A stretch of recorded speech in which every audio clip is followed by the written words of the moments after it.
fellow Texan, Kathy Murphy, is the author of the Pulpwood Queen's tiara-wearing, book-sharing guide to life. And who doesn't need a guide to life? Yeah. She's a licensed cosmetologist, an accomplished visual artist, and the founder of the Pulpwood Queen's Book Club, which is the largest book club in the United States. Woohoo! And Pulpwood Book Club is celebrating its 20th anniversary in 2019. There are more. Who wants to guess how many Pulpwood Queen's Book Club chapters there are around the world? Anybody want to guess? 800? No way. 800. Kathy and the Pulpwood Queens have been featured on ABC's TV's Good Morning America and in Newsweek, Wall Street Journal, and LA Times. She's at work on her second book, The Pulpwood Queen Goes Back to School. So from the great state of Texas, please welcome Kathy L. Murphy.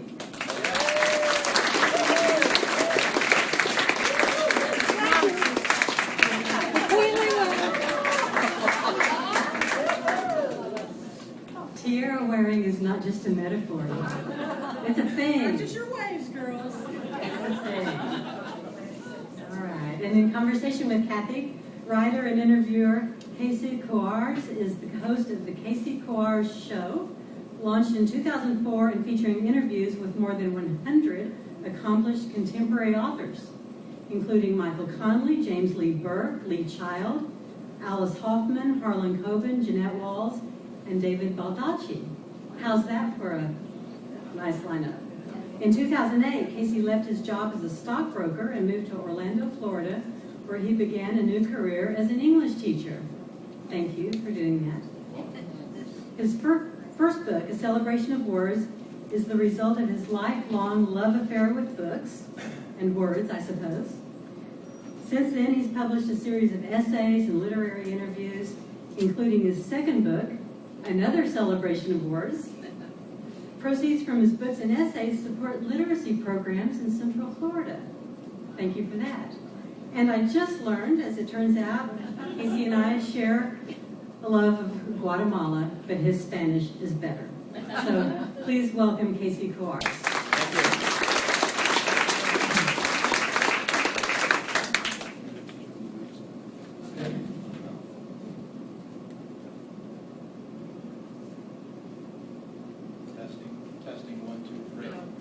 Testing.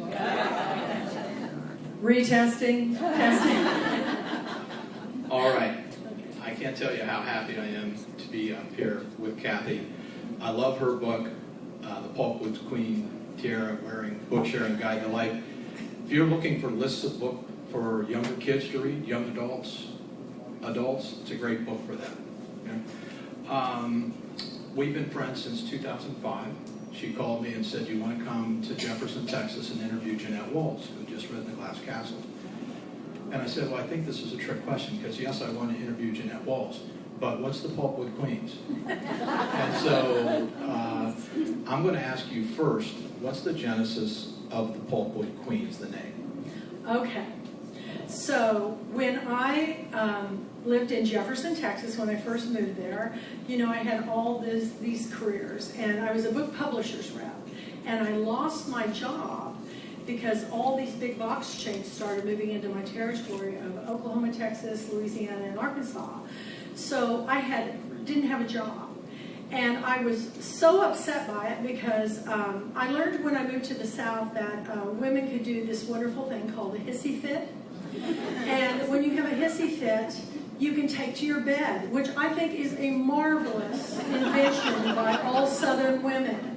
So I took to my bed with a box of Russell Stover's chocolates, because I do have a sweet tooth, and a stack of books, and I read till they were gone. And then I finally thought, if I don't get up now, I'm just going to roll around town. So I got up and I called my sister, and I go, what do I do? And she goes, Kathy, it's so simple. You put yourself through college doing hair and go back to doing hair. And I go, oh, I've done everything. I mean, everything, people. I've done everything to my hair. And she said, well, then do the book thing too. So I opened the first hair salon bookstore in Jefferson, Texas called Beauty and the Book. And when I opened that salon, it immediately got all this media attention. The first persons that called were the Oprah producers, wanting to be on their Oxygen network for a show called Dallas Style. And I am so proud of that, not because that I was on the Oprah's Oxygen network, but that I started my career with another little unknown singing sensation from Houston called Beyonce. So Beyonce and I started at the same time. She's doing better. I guess I need to do videos. But anyway, I started this crazy thing, and people go, "What are you doing?" And the next thing I know, the ladies of the Garden Club in my hometown, the Jesse Allen Weiss Garden Club runs Jefferson. And they invited me to come and join their book club, and I was so excited. I'd finally been accepted because, you see, I'm not a Texan, I'm a Kansan. I grew up in a small rural town where I was the kid running down the street with the fairy wings and the tiara on with my nose stuck in a book, and nobody knew what to do with me. But I figured it out at 63. I know what to do now. So I started this book club, and I thought, well, we need to crown ourselves queens, because I thought it was totally unfair that all these girls that were in the Miss America pageant were only judged by their looks. And I did not get the waist jean factor. I mean, I was built straight up and down, and my mother put me in a beauty pageant when I was like 15, and I was just built straight up and down with boobs. And I was a lot thinner than. But anyway, as I walked down the hallway, the judge goes, and this is Kathy Murphy, and her measurements are 36, 34, 36, and all the judges were rolling. I mean, the insurance salesman in town and all these chamber people. And I was just horrified, but I just straightened my shoulders and I just marched to the band, and of course a senior girl won it who did have that 21-inch waist. So I thought, you know, beauty shouldn't be judged by our exterior, but I do believe in, you know, good grooming and, you know, decorum and things. So I decided that I would go to this book club meeting. And I went to the book club meeting, and they were reading The Secret Life of Bees. Oh, I love that book, you know. So I said, oh, this is marvelous. And we had this 4-course meal, because the woman in her plantation home that was owning it, her husband is the chef at the Stillwater. And we were in her home.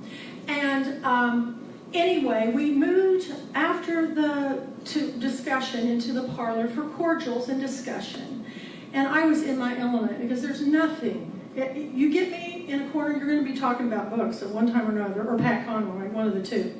So I said, hey, what are we reading next month? And they just got real quiet. They all looked to the hostess, and she jumps up, and she's little bitty, and she pulls me by the elbow out into the hallway, and she goes, you know, Kathy, I don't really know how to tell you this. I just have to tell you, but we can only have 8 in our book club, because that's all that fits around the table.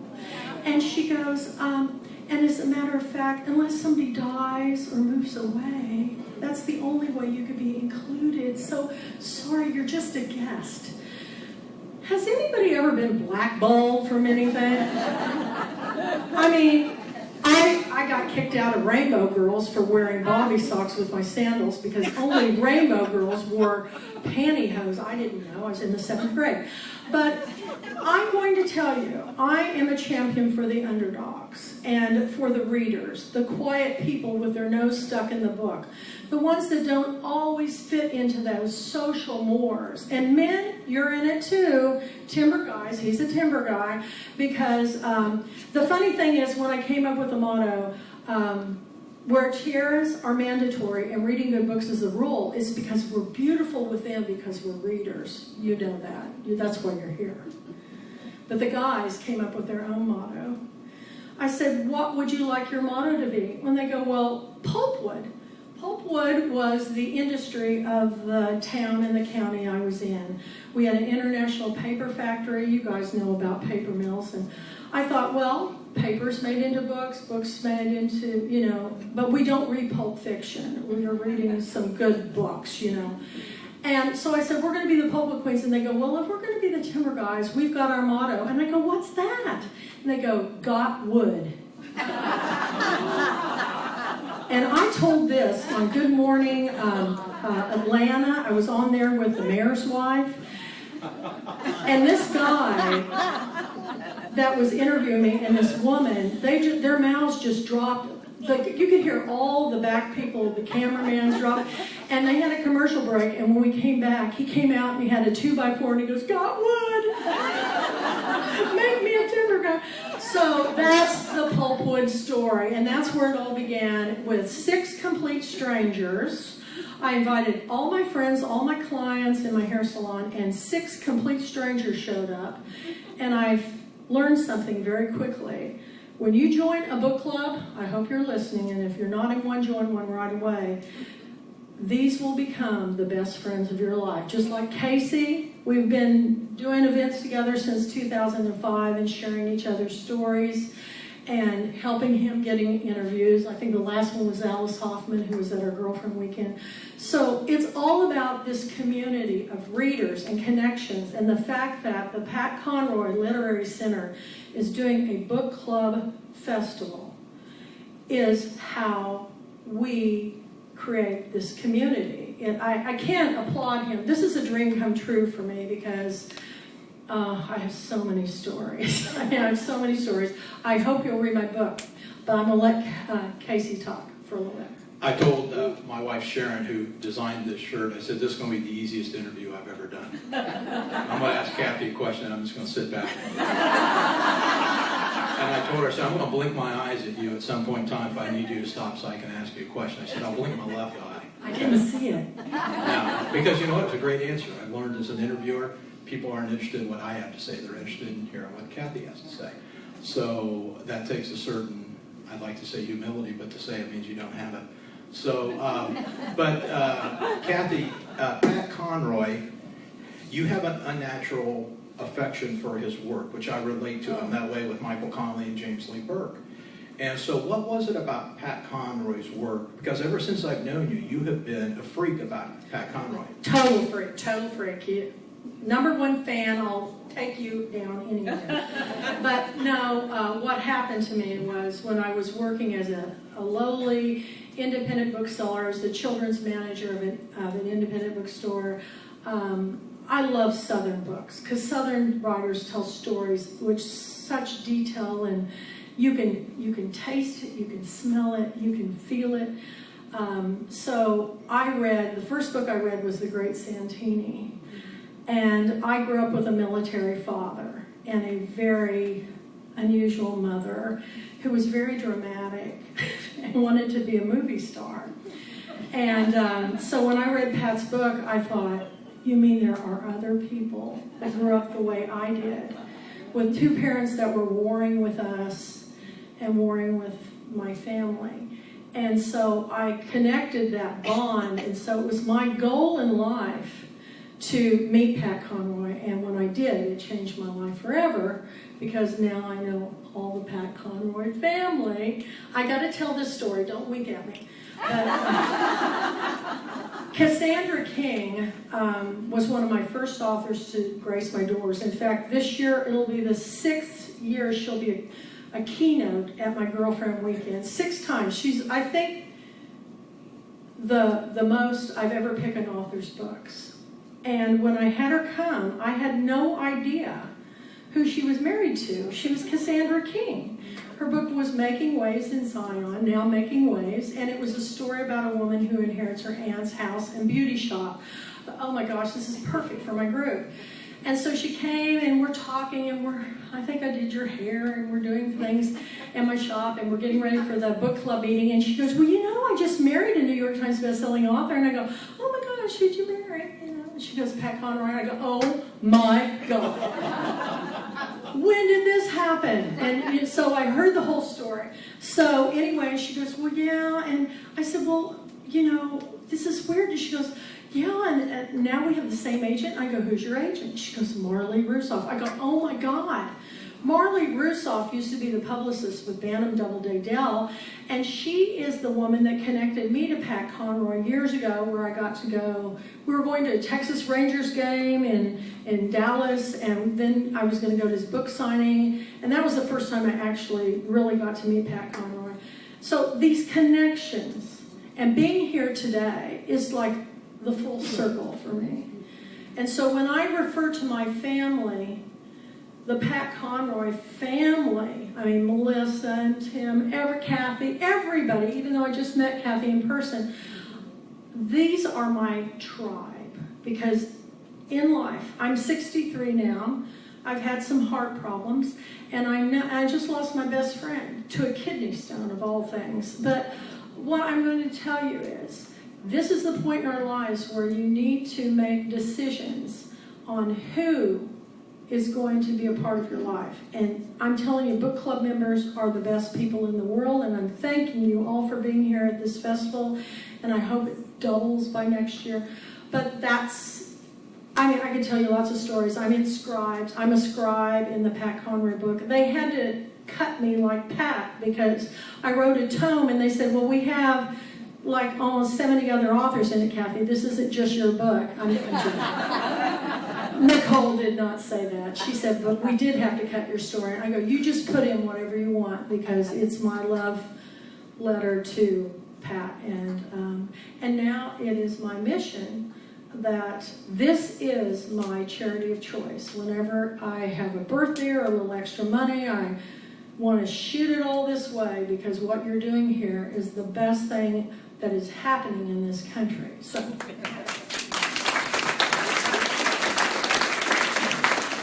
I mean, how can you not love this woman, right?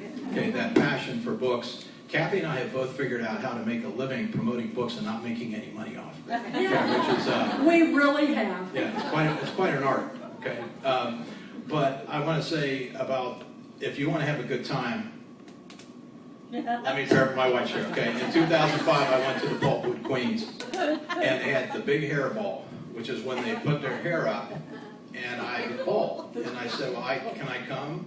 And I felt like going to the beauty pageant. But they made me feel welcome. I'm not as shy as Kathy was back then. But the 20th anniversary Pulpwood Queen Weekend Author Extravaganza, it has the feel of what we're doing today, except with the absurd and the amazing element thrown in. I highly recommend, if you get a chance, that you come to it. It is January 16th through the 18th in Jefferson, Texas, and it is a hoot. But let me tell you, the women there are serious about reading. I mean, they read.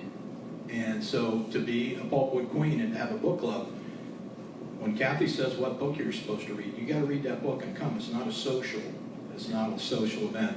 So Kathy, when it comes to book clubs in general, you talked about socially what they have, but what does a Pulpwood Queen, if somebody's interested in starting a chapter or something, like, how do you do that? Well, we're going to start a chapter in Charleston. That means we're going to have 2 in the Charleston area. I'm so excited. Where is she? Rhonda, stand up. I want everybody stand up. She's starting a chapter in Charleston. And just so you'll know, Sherry Staunch has a chapter going in Somerville at her bookstore, Main Street Reads. My proposal is for you all today to start a chapter, and then, my gosh, we're going to take over the world. Because between the Pat Conroy Literary Center and the Pulpwood Queens, I'm telling you, we're going to show how to make the country great again. And that's by reading. But, thank you. But it's been a wild ride. I call it the roller coaster. I sing that Buddy Holly song all the time. Every day is a roller coaster. That's my life. It's up and down. And the past 2 days, it was up and down the hills getting here from East Texas. But I would drive across the country to come here, because it is such a fabulous place. And if you have not been to the center, you've got to go in at least to see the pants that I donated to the museum. So anyway, the book itself, my first book was endorsed by the Texas Library Association, because at the end of each chapter it said, if you like this story, read these books. It has how to start a book club, what not to do in a book club. It has recipes. It's got my white trash trifle in it that you can do on your manicure table in my beauty shop in 5 minutes. You chunk up a pecan pie, dump in a container of Cool Whip, and you put it in one of those, standing things, and then you crumple up a Heath bar on top. And people go, "Oh my God, you've slaved." I go, "I have, and I hope you enjoy it." But it's got Denise Hildreth's chocolate gravy and biscuits. So I try to put everything in. It's a one-stop shop. I tried to make my publisher make it into a purse, because I said if you just put a leather wrap on it with a snap and a shoulder strap, they could take it to the library to get their books, or the bookstore, and then they could have a little folder in the back to put all your recipes and emails and stuff. They thought that was a little too expensive.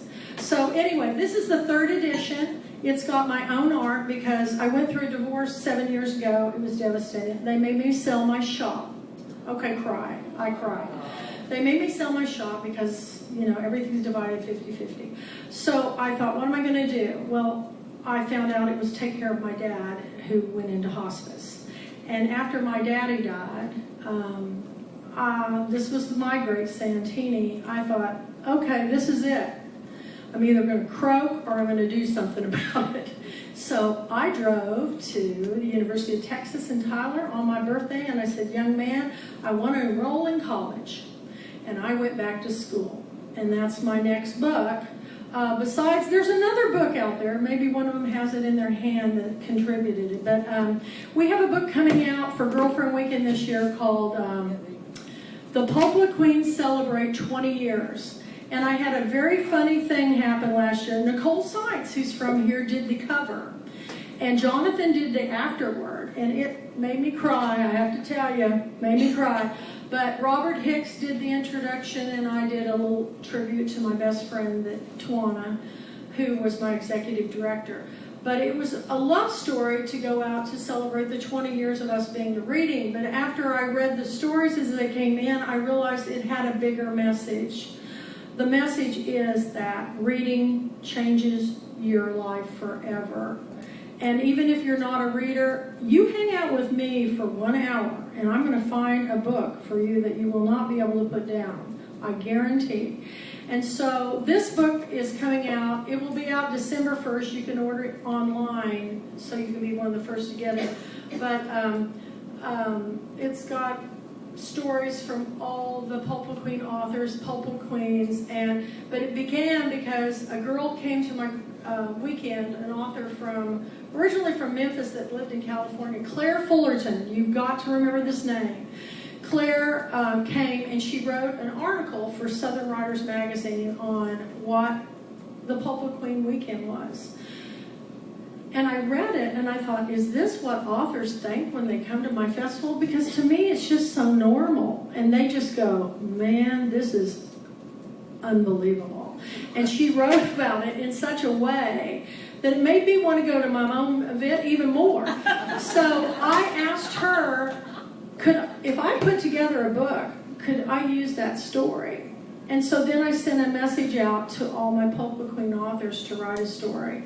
And how many of you, I can't use the word scribes, I'm going to call you tribe. How many of my tribe is here today that contributed to this book? Stand up, because I want you, Brenda McLean, Sandra King, Sherry Staunch, Jonathan Hodge. Yes, we're just so thankful to, Catherine Taylor back there. I am so excited. You will not believe who all wrote stories, but our blurbs are from, get this, we've got a blurb from Paula McLean and the Paris Wife, Lisa Wingate of Before We Were Yours, Jamie Ford of Hotel on the Corner of Bitter and Sweet, and Patty Callahan Henry, becoming Mrs. Lewis. These are all my authors. And I'm going to tell you just about every week I get an email from one of my authors. They're going to television rights, film rights. In fact, this book I sold couple years ago the option to DreamWorks. This is going to be a movie with DreamWorks Amblin Entertainment called The Pulpwood Queen. So you're going to get to see the Hollywood version of my life, which is really nothing like the book.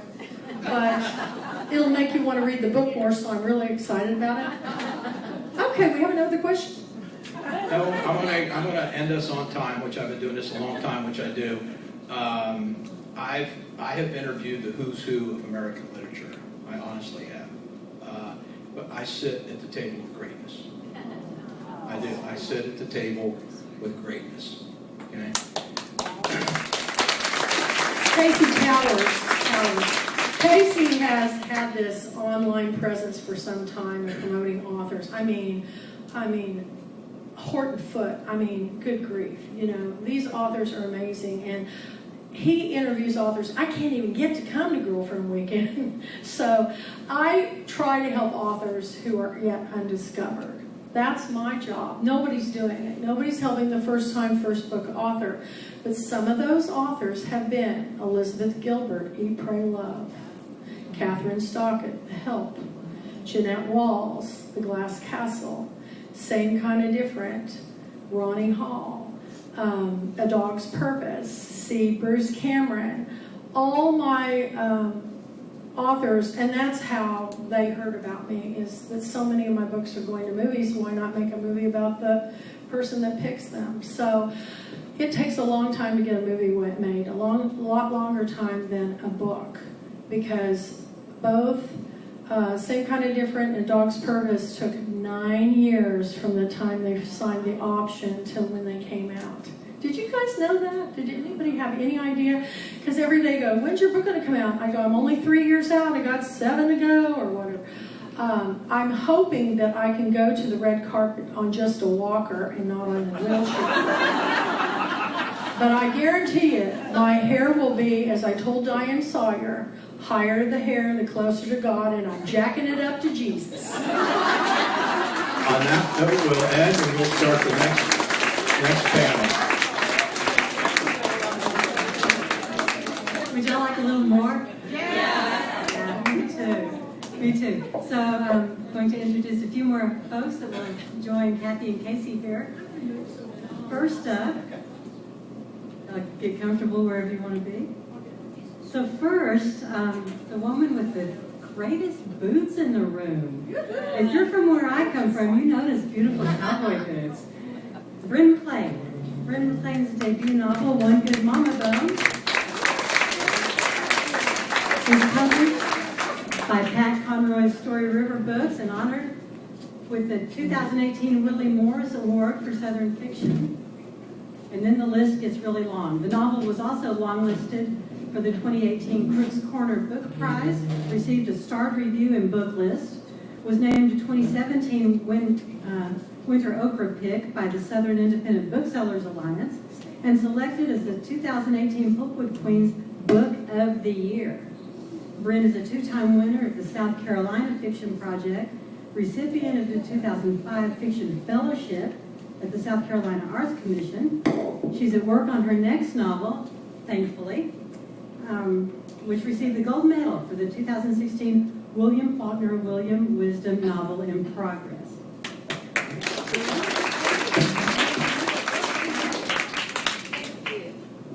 Also introducing Mary Ann Henry from Charleston, West Virginia. She now lives in the Low Country. Some of us take a while, but we finally get here. Where she writes Southern literary fiction described by Kirkus Reviews as turning the archetype of the Southern woman on its head. Somebody needed to do that. Mary Ann won national awards for teaching creative writing 5 years in a row from the National Alliance for Artists and Writers. Her short story collection, Ladies in Low Places, was awarded the first place category for women's fiction and short story collections from the Chanticleer Reviews, and a Best Book of 2015 from Blue Ink Review. She recently completed her first novel and is at work on another. Thank you.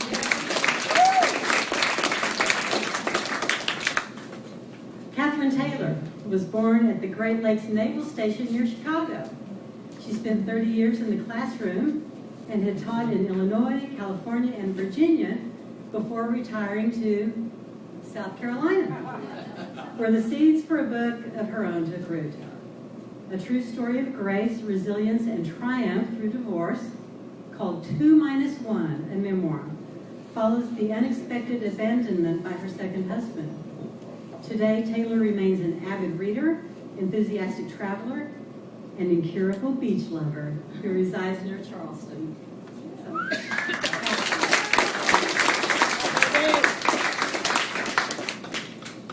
And last in the introductions, but first in our hearts, Jonathan Haupt is the Executive Director of the Pat Conroy Literary Center, founding director of the annual Pat Conroy Literary Festival, and the former director of the University of South Carolina Press.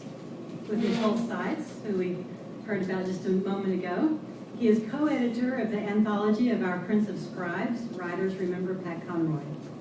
His articles, book reviews, and author interviews have appeared in the Charleston Post and Courier, Lowcountry Weekly, Beaufort Lifestyle, Pink Magazine, a whole bunch of other places, and Southern Writers Magazine, Sweet Tea blog. And there are so many more things we could say about Jonathan, but we won't. So we thank all of these folks.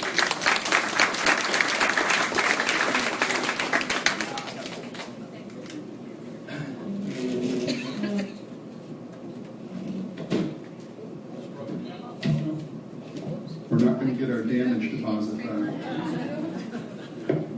We gotta get close and check. Close and check. Family time. Yep. There we go. People back there? Oh, yeah, hang on. Hang on. Yeah, we're going to get cozy. Yeah, we got good. My goodness, this is like herding cats. I just want to say in the transition here, I'm so glad that we finally got shy Kathy Murphy to open up to an audience.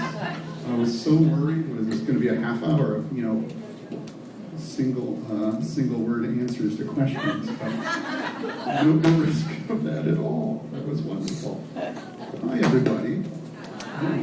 So to the degree that anybody at all is going to moderate this panel, it's going to be me, but there won't be a lot of moderation, much more conversation going on. The thing that we all have in common is that we've all been embraced by this wonderful thing that Kathy created, the Pulpwood Queens Book Club. And I want to give these folks a chance to talk about what that's meant to them as writers. But just to sort of get everybody caught up, Kathy's got to speak a little bit about her book. And I'd love for the rest of you to do sort of the quick 1-2 minute version of that. So we know what these books are about, and then we can talk about how readers have embraced them. So, Brandy, you want to jump in and do that? Sure. So, hello again. So my book is One Good Mama Bone, and I owe so much to Kathy. I met her at the Southern Festival of Books because of River Jordan. Right? River Jordan, and that would have been probably 2012 or 13. Yeah. And so River told you about my book, and so Kathy and I stayed in touch, and we all know that Kathy is #1 champion of books, and so she says, when's it going to be ready? When's it going to be ready? And all of that. And so with Jonathan's help, we got it ready. And so I've been at Girlfriends Weekend, gosh, the last, 3 or 4 years? And one book of the year. One book of the year last year, so that was awesome. But listen, folks. Oh, thank you.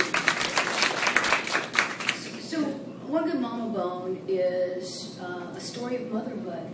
It's the story of 2 mothers: a woman, human, Sarah Kramer, and a cow named Mama Red, who comes in her midst to teach Sarah all things mother. Sarah doesn't think she has a mama bone, that is maternal instinct. But through this cow's help, Mama Red, she does.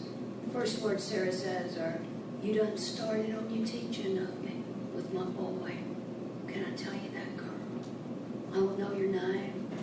What's your name? Mine's Sarah." And so that's what this book is. And Kathy Murphy and her incredible network of Pulpwood Queens help promote this book and make it what it is today. I went to Texas. I met in person with lots and lots of chapters. Kathy and her generosity. Gosh, we did the Tyler Library, Longview Library. We had that mansion, that old historic house, all with Kathy's help. And that entire week, folks, I was in Texas. Kathy came to every event to support. Kathy Murphy did that for me in this book. And so she's phenomenal, and I owe you so much. Thank you, Brent. And what I love so much about your relationship with the Pulpwood Queens is that you went, before you had a book came out, you went as a reader first and foremost. I did. Yeah, I started going probably 2014 or so. Yeah, because I believed so much in what she's doing, and it's so much fun. It is so much fun to go down there. Yeah, but it's so much fun, and it feels like family. And Jonathan, you're exactly right. So I went way before my book came out, and I'm so glad I did. Absolutely. It's a remarkable thing to experience. If you haven't yet, and I know most of you haven't had the chance yet, you got to do it. You just have to do it. Marianne asked me for a little clarification of what we were doing, and I explained we were going to spend most of our time talking about the Pulpwood Queens. She went out to her car and came back with a tiara and leopard print. She did not start out that way. Like most of us, she just had that in her car.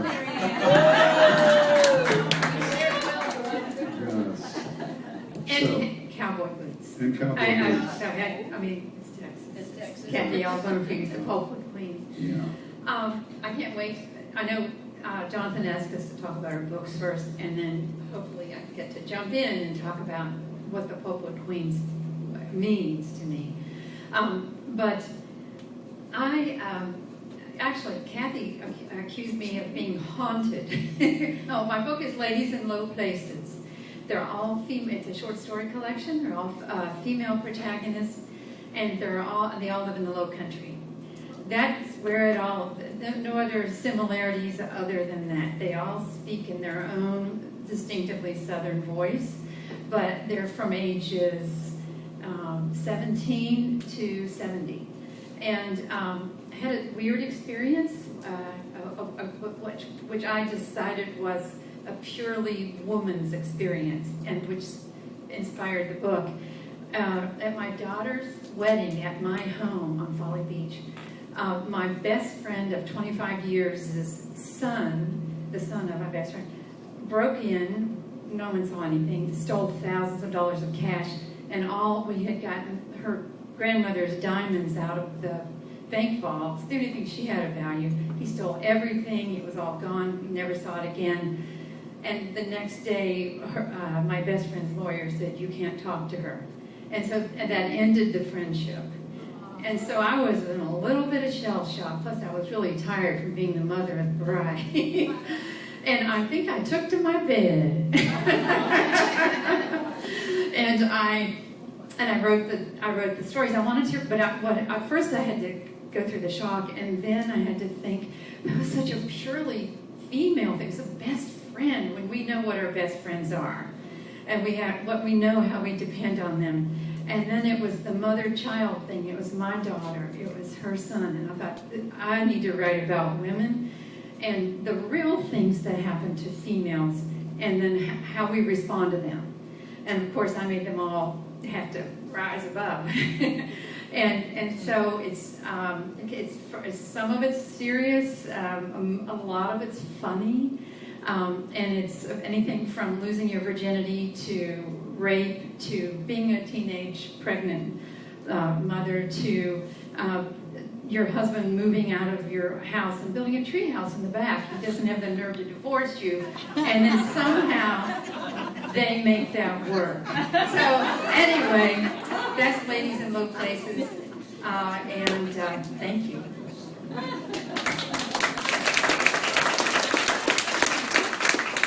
It's a fantastic story collection. It really is just wonderful, wonderful material.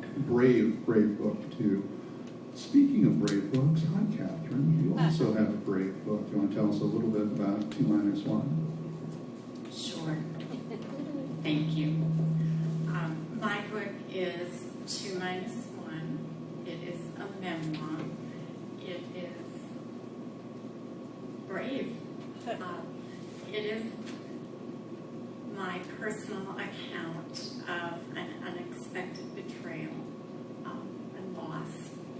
I guess all betrayal is unexpected, so I didn't mean that to be redundant, but and how it triggers a journey of personal growth, the discovery of untapped inner strength, enlightenment, and ultimate triumph. I too took to my bed for far longer than these women did, but I had a great support network who stepped in and helped guide me, and the book has taken me on a journey I could never have anticipated, and many of the people who have helped me along that journey are sitting around me or in this room, and I have the utmost gratitude and respect for them, especially Miss Kathy L. Murphy, the Queen herself, because, and the people surrounding me who know this story, last year my book had only been out 2 months, and she invited me to speak with her on a panel in front of hundreds of people. Before I could speak on that panel, however, I, like every other author, had to climb several stairs to a podium, pick up a microphone, and I only had to say 4 things. I had to tell people what my name was, what my book was, where I came from, and what I was going to do for the Pat Conroy Center. I remembered my name and my book title before my knees gave out, and I apologized because I felt like I didn't belong there. I felt unworthy, and as you can tell from what you've heard from Kathy L. Murphy, if you did not know her before, that is not acceptable. And she embraced me and encouraged everyone in the room to embrace and support me. And here I am again with her, and I'm sitting down, so you can't see that my knees are shaking, but I am able to speak, and she just provides, she's amazing. She is just the ultimate in amazing. And as a retired teacher, just her drive for literacy and connection and love of the story. At least interact with her while she's here if you can't get to Texas, right? But try to get to Texas because it is a party like you will never experience.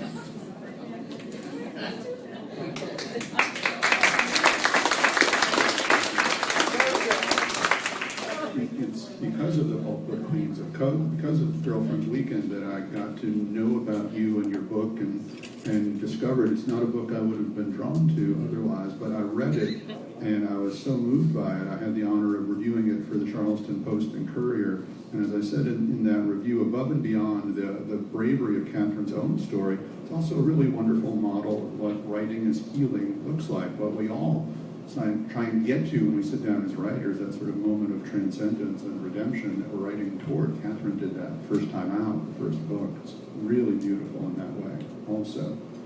Hi, Casey.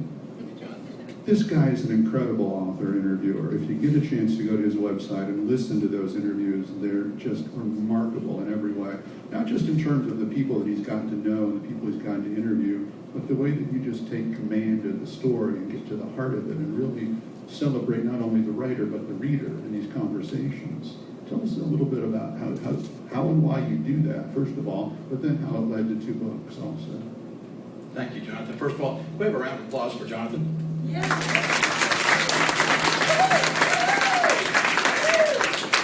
I find oftentimes we we get to the end of these things and we forget to thank the people who, and also the people that, the volunteers and the staff. Can we give them?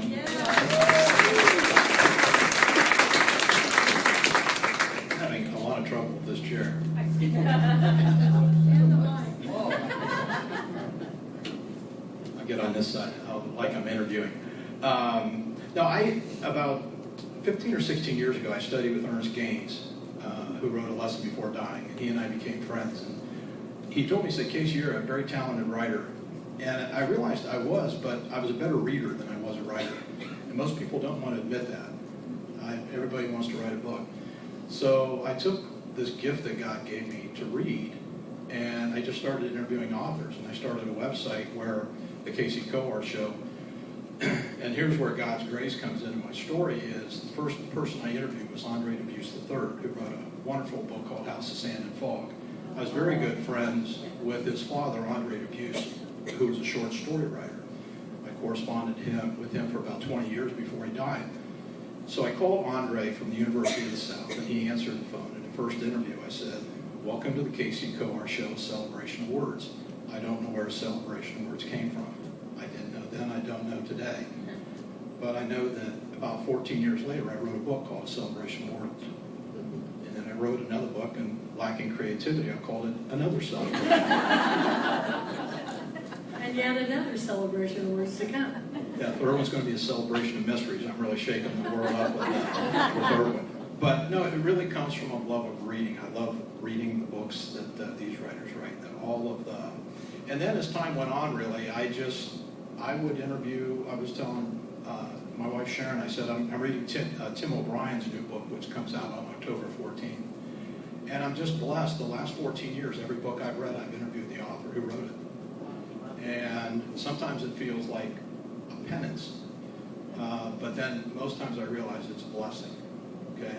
And so I just took this, and there were a couple times where I was going to quit. Kathy said, Casey, you can't do it. You have to, this is Library of Congress type stuff. You have to keep, now you need to write the stories down. And it was really through Kathy's encouragement. And then I'll tell a funny Kathy story, and I'll sit down. This is my second book, Another Celebration of Words. And I asked Kathy, I said, Kathy would like to write the introduction. And Kathy said, I'd be honored to. And I do all my writing in Guatemala. That's a long story. But I was in Guatemala getting ready to write an essay which I just published on Lee Child and the Jack Reacher character. And I just got ready to write, and Kathy sent the foreword, the introduction to my second book. And it was one of the most humbling moments I've had in my life to read what Kathy said about what I did. And I think that's what life is about. I love the fact that we have teachers up here on this panel. I'm a teacher, okay? And winning a title 5 times in a row, you're my hero, okay? To teach creative writing 5 years in a row and win a state prize, that's love of literature right there. Okay, there are a lot of teachers, I'm sure, in this room are educators of some kind. So this is all a celebration of words. Thanks. That wasn't fun. Thank you, Casey. That's better. Yeah. So Kathy and Bryn and I are, of those up here, we're also contributors to a book called Our Prince of Scribes, Writers Remember, at Conroy, in which there are 67 contributing writers, and Lynn Selden, I see, is right back there, another one of them.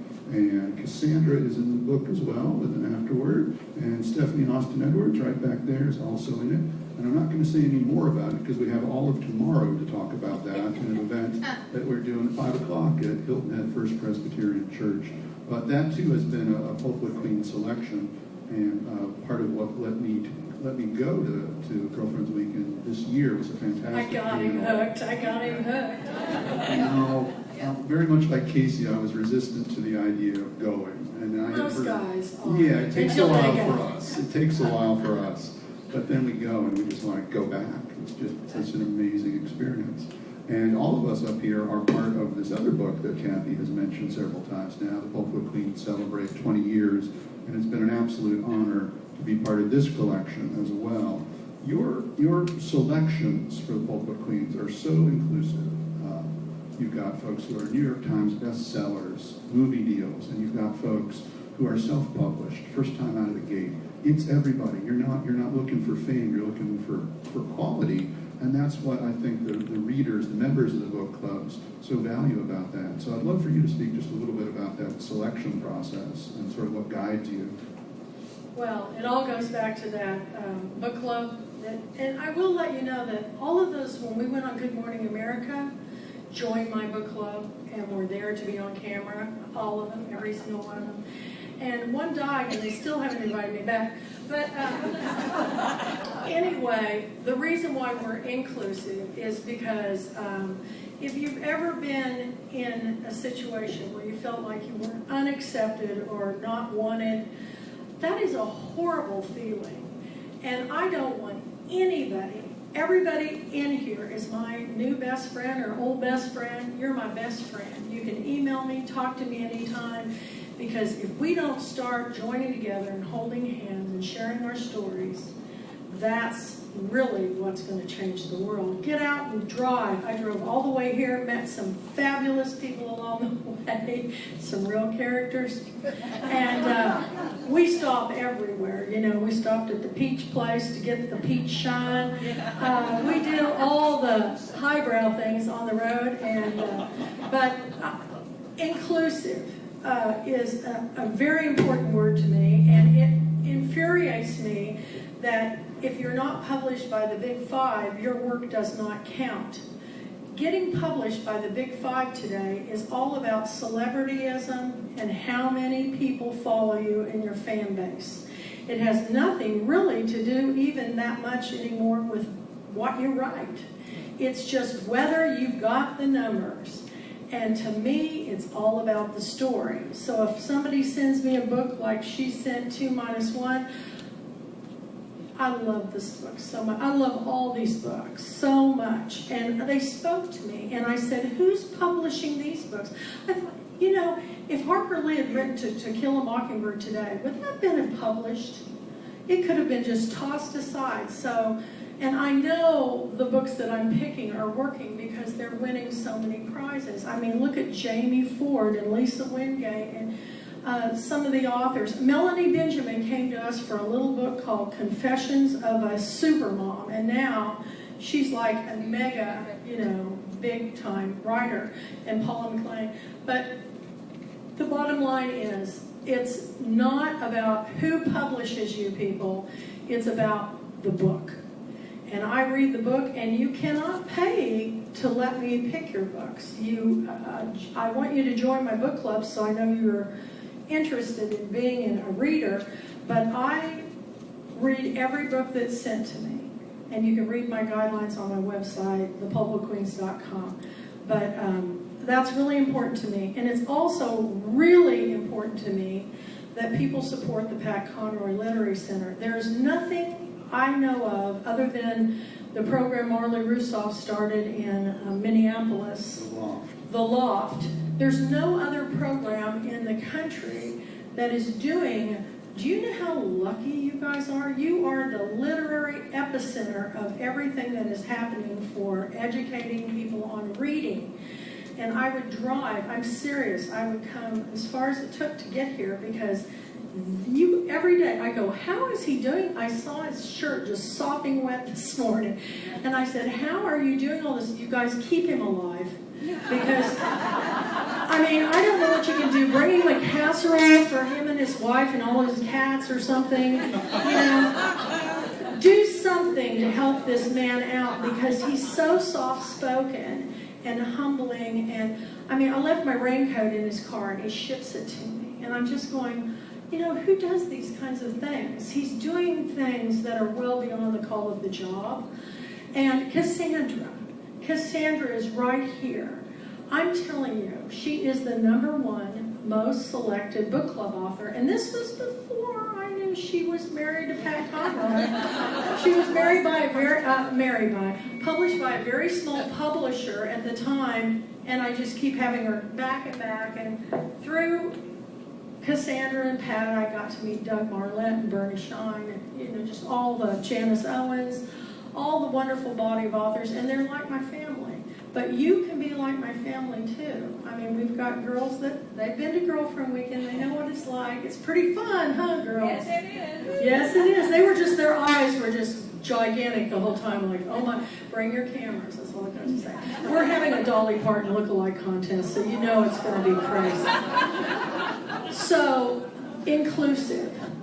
Next time this comes around, bring your girlfriends, bring your other friends, start a book club. It doesn't have to be a Pulpwood Queen.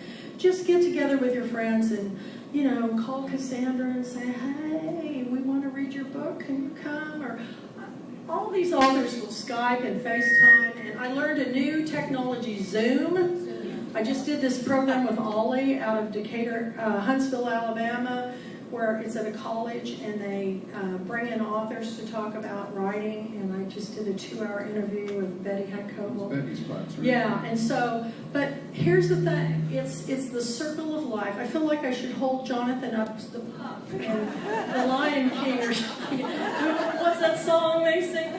But We'll do that when we're not on camera. Okay. But I just want everybody to know how much I appreciate Cassandra and Jonathan and all the volunteers. This is awesome. I'm really, you coming here has just, it just feeds all this energy. So thank you very much. Thank you. The Pulpwood Queens hold an annual fundraiser at Girlfriend Weekend, and for the last 3 years, I think, we, the Conroy Center, have been recipient of those funds. And if you're wondering what we do with the money, you're actually experiencing it, because today is funded by the gift from the Pulpwood Queens. So this is what we do with the generosity.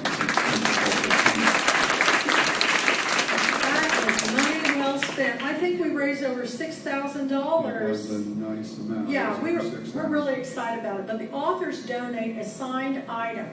And we've had everything from John Barrett's leather satchel that John Cusack wore in Midnight in the Garden of Good and Evil. It went for only $300. I bet he paid more than that for it.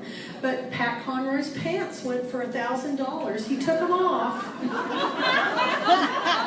He missed the memo that they were supposed to send something that tied in with his book, and his daughter had written a children's book called Poppy's Pants about Pat's famous khaki, well-worn pants. And so I missed it. I wasn't in the room when it happened. I don't know. Maybe I went to the bathroom. But anyway, they said, what do you mean I'm supposed to donate? Well, I'll donate Poppy's pants. And he took his pants off. Thank God he had on boxers. But he signed the rear end of them, and so did Melissa. And a Washington, D.C. attorney author bought them for $1,000. And then she, at the end of the evening, she came up to me with a bottle of wine, and she said, you know, nobody deserves Pat's pants more than you. A well-worn Poppy's pants, yahoo! But anyway, I was really happy about it until I went and got them framed, and it cost me $800. It's true. And they were hanging on the wall in my little cabin in the woods, and I just looked at them one day and I said, time to go to the Pat. So Tawana, my sidekick, and I drove here to present them to the museum. So you got to hear the story. They're there. So, and there'll be more things to come. I've got other things too. There are probably about 100 author museums in the country. I guarantee you go to any of the others, you will not find a signed pair of the author's pants. That is a very Pat Conroy specific thing to have. But Kathy and Tawana made this beautiful pilgrimage to see us in February of last year to deliver those pants. So they're on display at the Conroy Center. Another reason to come see us if you haven't. Yes. There's a lot more better reasons, though. You just have to go. It's fabulous. So, gang, I'd love to hear from the rest of you, because you've all now had these Pulpwood Queen experiences, not only going to Girlfriend Weekend, but getting to talk with clubs elsewhere in other contexts as well. And I'd love for y'all just to speak to that as authors, as readers, in whatever way in you want to. Anybody want to jump in with that? Why don't you start, Catherine? Tell me what happened after you spoke.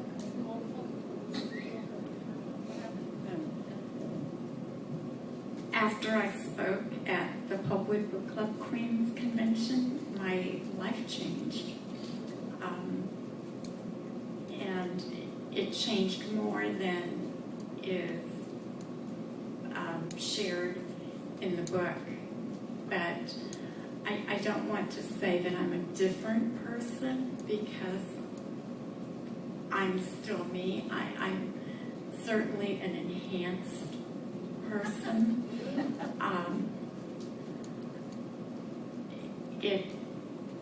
It was just life-changing. I mean, I have met so many people, and if you have not had a chance to visit with authors in your independent bookstores or at book club events, it is something that you will just be awed by, because authors are readers, and readers are people who care about issues and have minds that are open to discovery.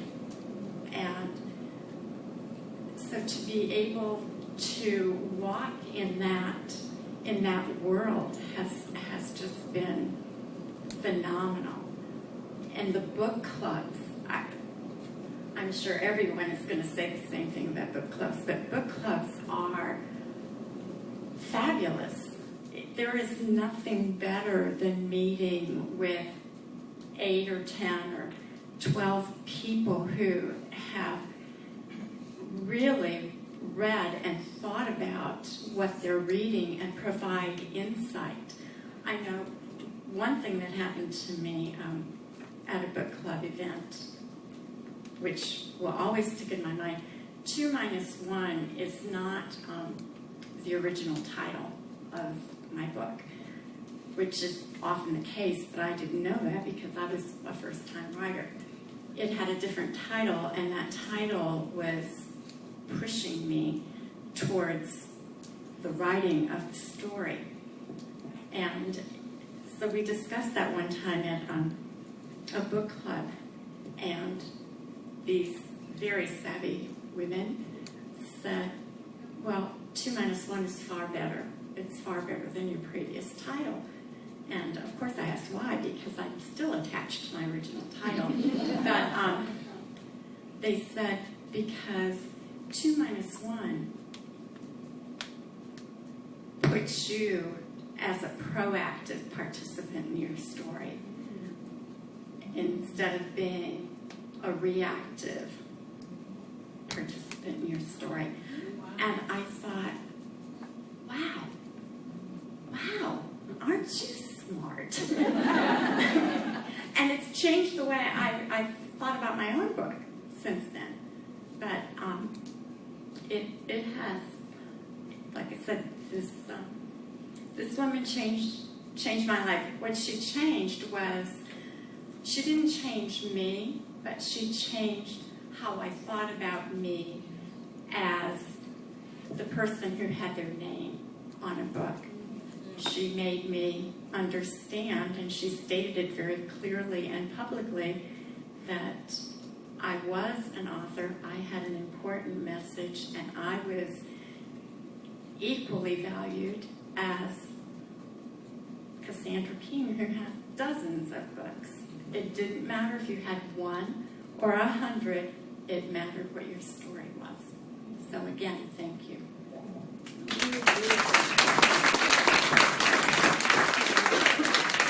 So Kathy L. Murphy and I met on a bus. It's a true story. That's the craziest story ever. We were both headed to the same place. I had 4 jobs at the time, which I had forever, and I didn't really have time to market the book. I didn't know anything about it. Didn't have time. I just got it out there. Put it out there and see what happens. And somehow it won a couple of awards. So headed to pick up an award, and Kathy L. Murphy's going up there to give a talk. You were a featured speaker, and it was Seattle Airport. The bus finally came, and right at 5 o'clock, when the bus came, they had closed the major interstate down in Seattle. So we were sitting across from each other and figured out that we were going to the same place, and told each other our life stories. What a big surprise, right? For 2 women to tell each other their life stories. Stuff on those doesn't happen. But we did. And the next day, Ms. Murphy stopped me in the hallway and said, I don't know, I think it was like I Googled you or I saw your book and I've taken a look at it, I started reading it, and well, okay. Next, and she said, and I'd like you to come to the Pulpwood Queens. And I said, oh, okay. No, I was innocent. So I don't have time. Remember all those jobs, all this going on, renovating a house. I went. And I knew that I had to embarrass myself. She loves to humiliate the authors by making us wear weird outfits, and we serve the readers. And I say weird outfit because I had to wear the Pat Conroy pants.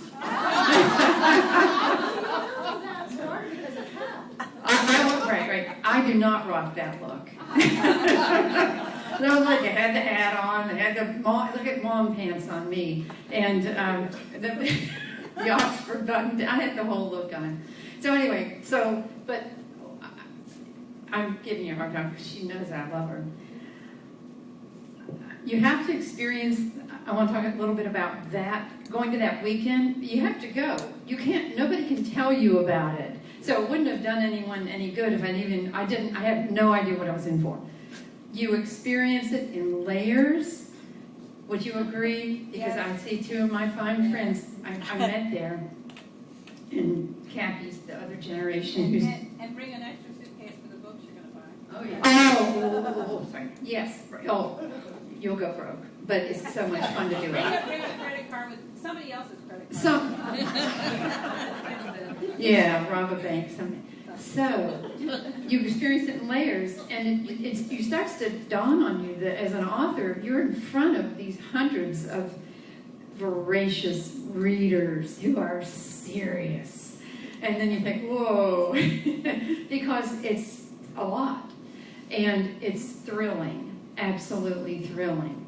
And I did a promotional thing called, I gave away t-shirts that said Hellhole Swamp Queen, because it's the name of one of the stories, which if anybody lives in the low country up near Charleston where I live, you know that's actually a real beauty pageant, and you really do go from that to Myrtle Beach and then on to South Carolina. It's true. But anyway, so big fun.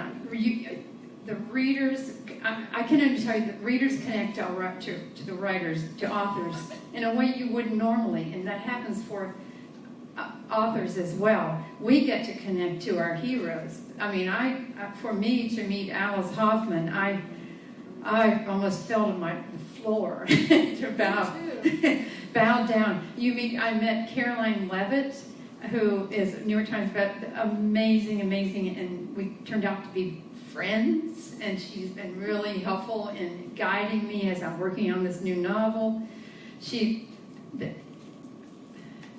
Readers meet writers, and it is fabulous. And then you have the craziness of the three-ring circus of all the funny outfits you get to wear. And you dance, and everybody dances together. And I know you think you won't. You will. And I'm going this year. I don't have the book out yet. I will next year. But I'm going this year just to have fun, so I will dance with you. I promise you. Thank you. So I want to tell about, Jonathan, you're asking about book clubs. I have visited in person or Skyped or FaceTime with. I mean, some of you are in the audience here. Yeah. So thank you so much for that. I think it's 150 book clubs that I have visited, and so it is my favorite experience is to be with a book club. People who've read the book and have wonderful insight. But I want to share with you an experience I had in Camden, South Carolina last Thursday. And so I visited a lot of book clubs, and so I get kind of the same questions over and over, but I had somebody give me some insight about something I've been struggling with that just floored me, and I want to share it with you. So So this cow in my novel, Mama Red, is a real cow who lives on my family farm upstate in Anderson. This was a cow that I met in 2008, and that's when I decided to write this book. And I made a promise to her. It was in the midst of a weaning. I couldn't bring her baby back, but I could tell her story. Well, a few days after that, my daddy called me up. And my daddy we lost him 3 years ago, a very crusty, conservative, Southern Baptist farmer who calls me up on the phone one day, and here's how he starts the conversation. He goes, "Bren, now don't get mad at me, but," which we all know is not a good way to start a conversation. And Daddy proceeds to tell me this. He said, "Bren, you know that mama cow that you've lost your mind over?" Because I have. I named her Mama Red right there on the spot, and it's what I thought about and talked about. But Daddy said this to me. He goes, "I got to take her to the sale tomorrow." And y'all know what that means?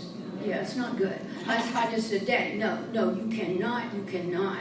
He said, "Bren, I have to." I said, "Daddy, you don't have to." He said, "Bren, I do. She's old. She's 16. I should have already done it. But she's always been such a good mama cow. And remember, farmers are businessmen." And I said, "Daddy, please don't." He said, "Bren, I have to." And I said, "Daddy, how much would she bring?" He said, "Oh, I don't know." I said, "Yes, you do know, too, because you're going to give me a figure. You give me a figure right now. How much would Mama Red bring at the sale tomorrow?" I mean, you even bring it.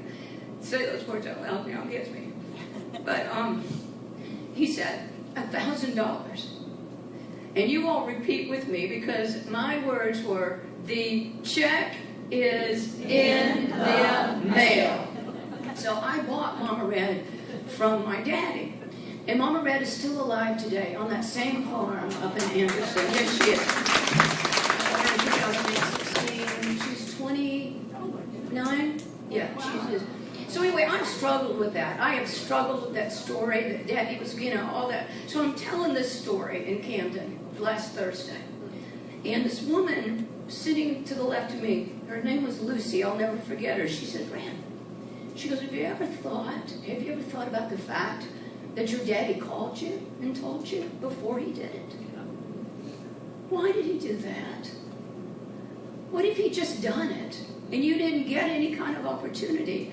And all of a sudden, I began to see that experience in a totally different light. And that was based on a book club experience with a reader who gave me that different, like you, Catherine, a different way of thinking about something. You're a different way of thinking about yourself as a writer. A different way of thinking about that experience with my daddy. It was really a gift. And so I love you folks in book clubs. I think you are the fabric of your community. I've seen how, you're really a family. You get along just really, really close. And I love being invited in to that. And so I wanted to share that, Jonathan, that experience that means so much to me. Beautiful, Bren. What a remarkable experience. You want to jump in there? Sure.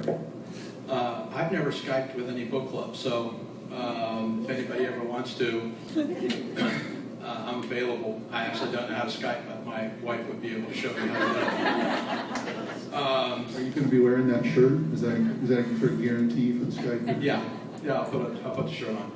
I'm very interested in this idea of taking to your bed. Often being the only male at book events. I don't think you know how to do a hissy fit. My mother, God rest her soul, might argue, but I don't think I ever really did. I was too compliant. But yeah, I like this idea of taking to your bed, so I'm going to have to think about that for a bit. But really, I think what Kathy has done for me is she made my second book the alternate pick for the book of the month last year. And what that did for my students, I've taught 1,000 17-year-old kids over the last 12 years. It gives me a credibility with them that I wouldn't have without Kathy's endorsement. And so I think there are 1,000 kids out there saying, I can write a book because my teacher did. And if I can do it, and then Kathy wrote the introduction, and I actually used my book as a textbook in my AP class that I teach. It's been approved by College Board as a textbook. I'm the only teacher that uses it because I never talk about it. But they read Kathy's introduction, and one kid raised his hand, and I said, yes. He goes, who was she writing about?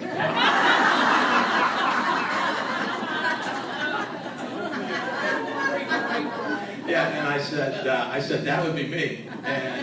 And then they said, well, why are you a teacher?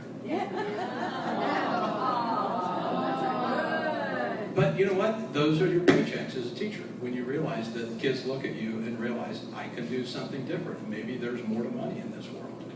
And so it's a great lesson to learn. And so I think that Pat Conroy, my friend Andre Dubusse, Chekhov, I think they're all smiling down on us right now and saying, it's all about telling stories.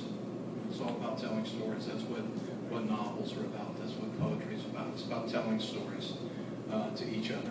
So, yeah, so if anybody ever wants to Skype me, Sharon will show me how to do it, and I'll be happy to talk to you about another author, not me, one of the authors that I've interviewed. That's great. Yeah, are you going to do this while taking to your bed? Is that a Skype interview format as well? That's an option.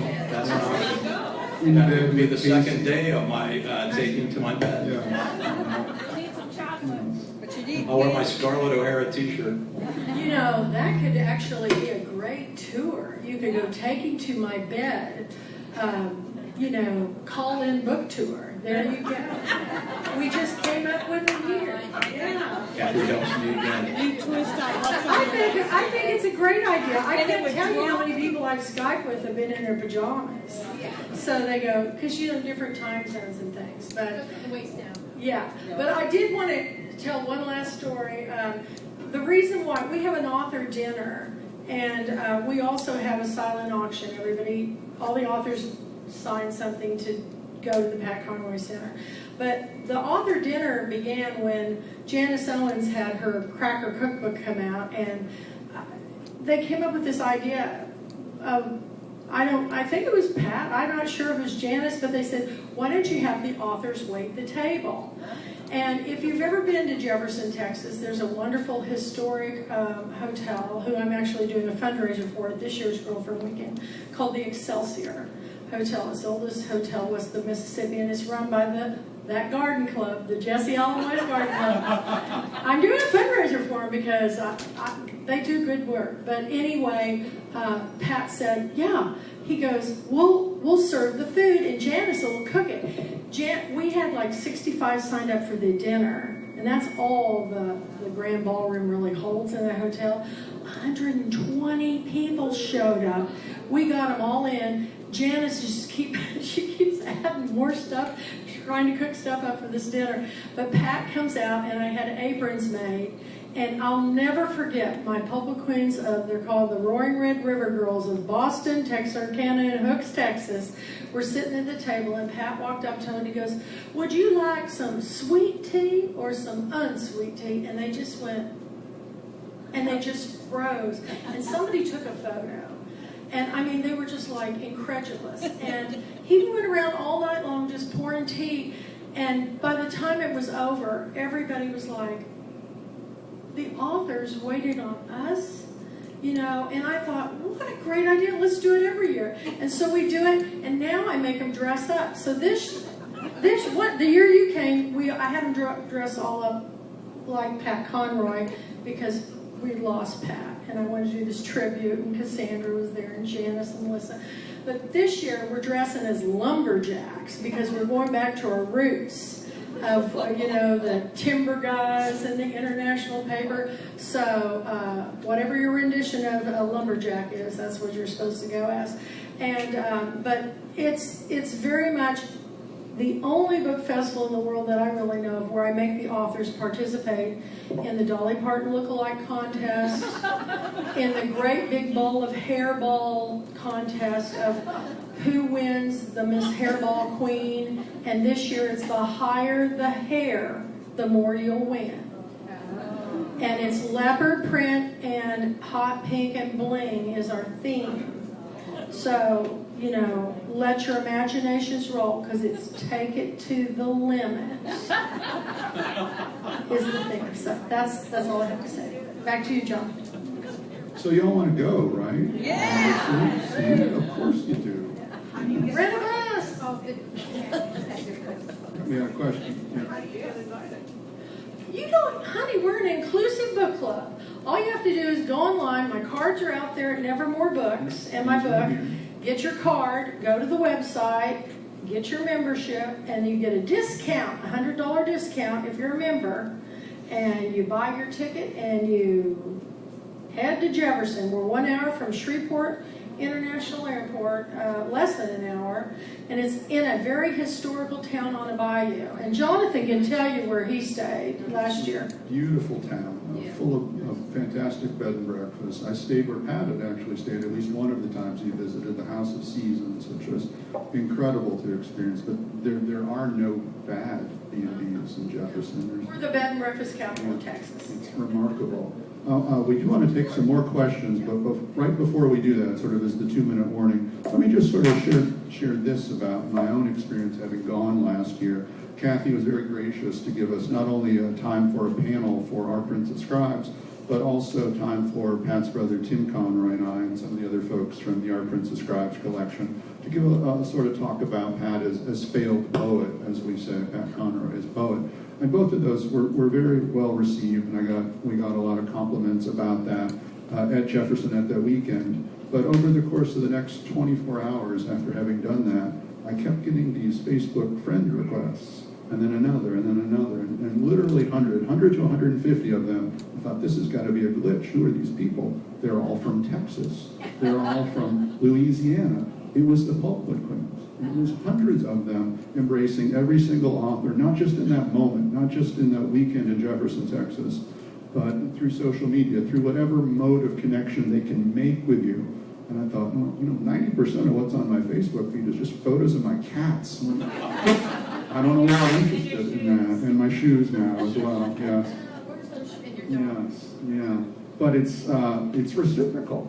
To get to your point, these readers have stories as well, and maybe they don't tell them in the same way that we do. Maybe they don't write books about them. They tell them through social media. They tell them in conversation. And getting to know the Pulpwood Queens, the individual members and the individual clubs, has been so rewarding, so incredible for me as a writer and for what I do at the Conroy Center, that it's just become another reason to support what Kathy does. These readers are such incredible people as well. They also have amazing stories.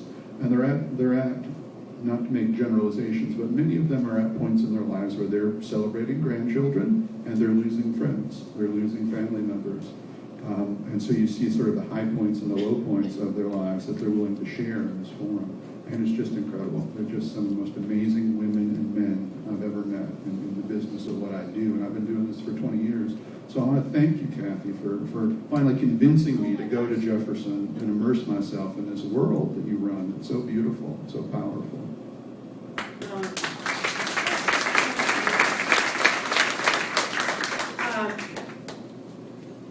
Coming from a small rural town in Kansas that didn't have a bookstore, had that Carnegie Public Library, had these teachers who read to me every day from that very small place, to think, and I'll tear up on this, that at 63 years of age, I have this honor of being invited here, is kind of like a dream come true. I keep posting it, and it really is. I go, now I got to have some bigger dreams. So my bigger dream is that when I'm long gone, just like Pat wanted everybody, he's the most giving author I've ever known in my life, that the story continues. And the way it does, you all, is we have to connect to each other. I've been very fortunate to be featured on Oprah and all these different television shows. But the bottom line is I would much rather hang out with all of you than be on TV. It's so life-affirming to hear that you're appreciated. But I'm going to tell you, I can't tell you what a treasure, crown jewel in the tiara is Jonathan Hote and what he started here with Cassandra in the center. You're very fortunate to have it. Please support it, because this is going to get big. As long as I'm living, I'm going to make sure everybody knows about the Pat Conroy Literary Center. So thank you for the honor. Thank you all for coming, and I adore you and all of you out there and all all my new friends I'm making and the new ones that want to start chapters. And the more chapters we get there, maybe the more I can come back.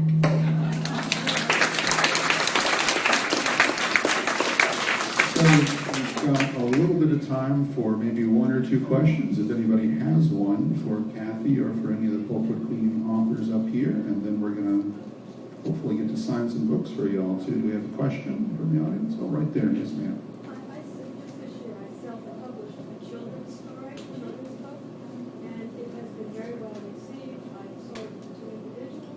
How do I get a bigger audience? Visit book clubs and call libraries and tell them you'd be willing to give a story time. I'm telling you, the biggest thing you can do, how I got myself known was I learned every librarian in my area. In fact, I'm going to connect Jonathan with one of my librarians that's with TLA for an event when he comes down for Girlfriend Weekend. But it's all about the connections that you make. You go to church or Sunday school class. Everybody in your church, everybody in my church knows everything I do. Everybody in my hometown, I run my hometown Eureka Tornado page in Kansas. I really try to connect to all the people I know, and then they tell their friends, and they tell their friends. It's the best advertisement in the world is just, sharing. I also want to let y'all know, my daughter will kill you, but my daughter, Madeline Patrick, is in the back, and she came with me. She just finished an your internship at Disney World, which was my dream job. I would have loved to work at Disney. I don't know if you saw my purse, but it's all about the fairy tales. But when she was in grade school, she ran the registration from Girlfriend Weekend. It all began with a tent in my front yard with about 50 people. And it just grows and grows and grows. So don't think that you can't do something yourself. But if you have a dream that you've always wanted to go for and you say, I don't have the time or the money, it's all about priorities. Make that dream your priority. And write your stories down, even if it's just for your family and friends. Because if you don't tell your stories, somebody else will and they won't get it right. And if you don't, it's a library lost to your family and friends. Record it if you don't want to write it. Everybody has a story, and you might be surprised. You might be made into a movie someday. So there you go. Thank you for asking, and congratulations on your first book. Yeah. That's really wonderful. Yeah. Very nice. That's great. What a We all wonderful have experience. grandchildren. I mean, come on. Do we have any other questions? Oh, right here. Yes. I feel like I was at a revival many years ago. Many years ago, I was at a revival, and I sat in my seat, and it was like I was being pulled up, but I wasn't going to get up. That's where I am right now. I got up because I know that there's some, like Nevermore, there's some. You said you were from an independent bookstore. I'm real sad right now because my sister has had an independent bookstore for 15 years. She's been in 4 locations in those 15 years, one of them being 189 steps away from the other one. And I helped do all of these moves in another state all these years. And she's closing. She's closing Monday, and I helped her while I could in the last couple of weeks. What's her store? But it's in Annapolis. And but what I'm standing up for, as being pulled up to say, is that really, I've seen up close and personal, many years, what she has lived through, and with a one-woman store, little money to pay for help, that kind of thing, and how it's being seen as it's a part of a community. It's, people come there that she takes time for, and, we're schlepping books and figuring out how we're going to sell them and where they're going to go to. She's got her books that she wants to donate to schools, but she could have had a company come and take the books for pennies, and she'd at least get them moved, but she's got her stack of books to give to some of the schools, those kinds of things. And but I've witnessed all of the community that has developed over the years, and people that that she has helped and that have helped her in an emotional support kind of way. So I guess, I mean, I know we all succumb, and if you need a book the next day, you might be getting it at Amazon or wherever. But I'm just saying, there's so many of the independent bookstores that help the authors. You know, many, many times she was in a store that wasn't very big, but she made room and moved books around and pushed shelves back to have the authors come. So anyway, like I said, I was trying to make myself stay seated, but you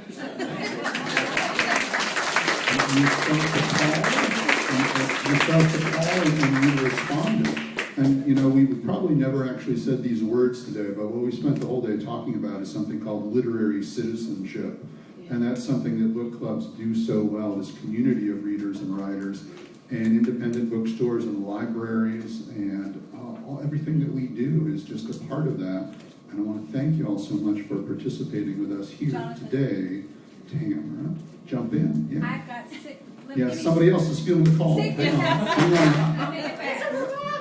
I'm on the board of something called Libraries for Kids, and I almost forgot, but if anybody has storage, we desperately need storage. We've got tons of books donated. They're going all around the world, but we need storage space. So find me. If you can't find me, find Jonathan. He'll find me. Thanks. All right. Thank you. Yeah, we want to help any way that we can. And very much like last year when we had somebody who needed to join a book club, who wanted very much to do that, we were able to make that connection at an event like this. She's right back there, yeah. You're wearing leopard print, you're halfway to being a Pulpwood queen.